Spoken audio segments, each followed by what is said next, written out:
तो आज की जो कहानी है वो है जलन की। मतलब उस धीमी आग की जो ना इंसान की रूह को अंदर ही अंदर जलाकर राख कर देती है। ये कहानी है नज़र की, और उस खौफनाक अंजाम की जब यही नज़र घूमकर खुद पर ही लौट आती है। कहानी की शुरुआत होती है एक बड़े ही अजीब और कह सकते हैं मनहूस वक्त पर। रात के ठीक 2:47। सोचिए, एक ऐसा पहर जब दिन और रात की जो लकीरें हैं ना, वो धुंधली सी हो जाती हैं और बस किसी की दुनिया हमेशा के लिए अंधेरे में डूबने ही वाली थी। अब सीन क्या है? शहर की सबसे ऊंची इमारत, उसका सबसे आलीशान ऑफिस, मतलब चारों तरफ कामयाबी की चकाचौंध। और उस चकाचौंध के ठीक बीचों बीच एक टेबल पर रखा हुआ एक छोटा सा अजीब सा मिट्टी का पुतला। ऐसा लग रहा था मानो तरक्की और अंधविश्वास एक दूसरे से लिपटे हुए कोई डरावना सा साया बन गए हों। तो चलिए, कहानी के पहले हिस्से में चलते हैं और मिलते हैं उस कामयाब आदमी से जिसके सीने में ना कामयाबी की चमक के ठीक पीछे एक गहरा, एक अनजाना सा डर सांस ले रहा था। तो ये हैं अनिल मल्होत्रा, वीएम इंडस्ट्रीज के सीईओ, शहर के सबसे बड़े बिजनेसमैन में से एक।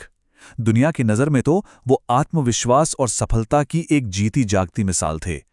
वो हमेशा कहते थे कि उनकी कामयाबी का सेहरा सिर्फ उनकी मेहनत और किस्मत के सर पे है, या शायद वो दुनिया को बस यही दिखाना चाहते थे।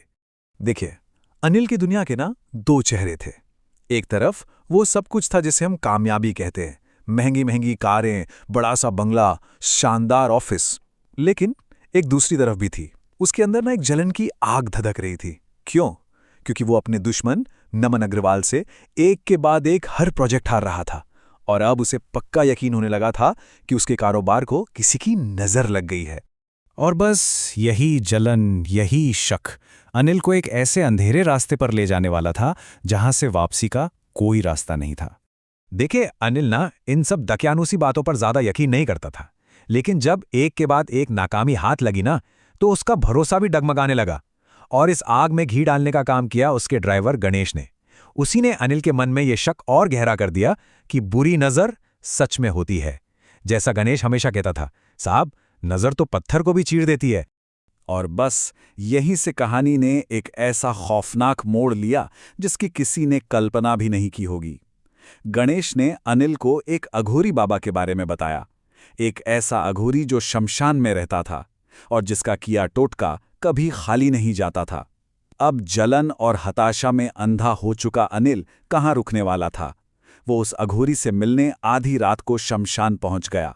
तो चलिए, अब जरा इस सौदे की शर्तों को गौर से समझते हैं। अघोरी बाबा ने अनिल के हाथ में शमशान की मिट्टी और चिता की राख से सना हुआ एक पुतला थमाया और नियम बताए। नियम नंबर 1, इस पर जिसकी भी तस्वीर चिपकाओगे उसकी किस्मत खाक हो जाएगी। नियम नंबर 2, ये पुतला तुम्हें भी डराएगा, तुम्हारी हिम्मत आजमाएगा।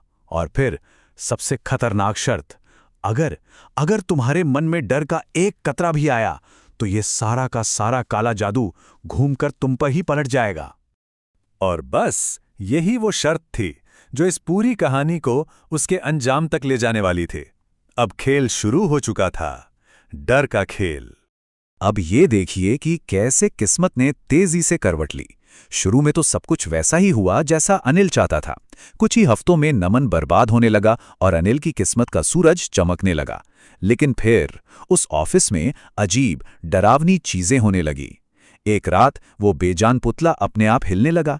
अगली रात उसे नमन का एक खौफनाक सपना आया और पहली बार अनिल के दिल में डर ने दस्तक दी। और फिर एक रात ठीक उसी वक्त 2:47 पर सब कुछ हमेशा हमेशा के लिए बदल गया। तो हुआ क्या? उस रात का सबसे खौफनाक सच ये था कि जब अनिल ने कांपते हुए हाथों से उस पुतले को उठाया तो उस पर नमन की नहीं बल्कि उसकी खुद की तस्वीर लगी हुई थी। जादू पलट चुका था और शिकार अब खुद ही शिकारी बन गया था। और ठीक उसी पल उस खामोश कमरे में अघोरी बाबा की आवाज गूंज उठी। मैंने कहा था, डरोगे तो जादू पलट जाएगा। वो आवाज उसे उसकी सबसे बड़ी और आखिरी गलती याद दिला रही थी। उसका डर अब उसकी कब्र बन चुका था। तो चलिए अब इस कहानी के आखिरी और सबसे स्याह पन्ने की तरफ बढ़ते हैं।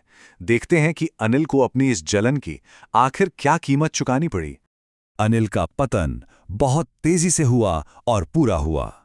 उसकी कंपनी दिवालिया हो गई, बैंक ने बंगला जब्त कर लिया और देखते ही देखते वो अर्श से फर्श पर आ गया, सड़क पर भीख मांगने के लिए मजबूर। जिस आग में उसने दूसरों को जलाना चाहा था ना, अब वही आग उसे हर पल हर सांस जला रही थी। और फिर एक दिन उसके सामने नमन आया और उसने अनिल को इस कहानी का सबसे बड़ा और सबसे कड़वा सच बताया। उसने कहा, तुम्हें किसी ने बर्बाद नहीं किया, ये सब तुम्हारी अपनी नजर का असर है। मतलब अनिल को किसी जादू टोने ने नहीं, बल्कि उसकी अपनी ही जलन ने, उसकी अपनी ही बुरी नजर ने इस हाल तक पहुंचाया था। और ये कहानी हमें एक बहुत गहरे और बेचैन कर देने वाले सवाल के साथ छोड़ जाती है कि आखिर असली बुरी नजर है क्या? क्या वो कोई बाहरी ताकत है, या फिर वो जलन और नफरत का जहर है जो हम खुद अपने अंदर पालते हैं और जो आखिर में हमें ही भस्म कर देता है?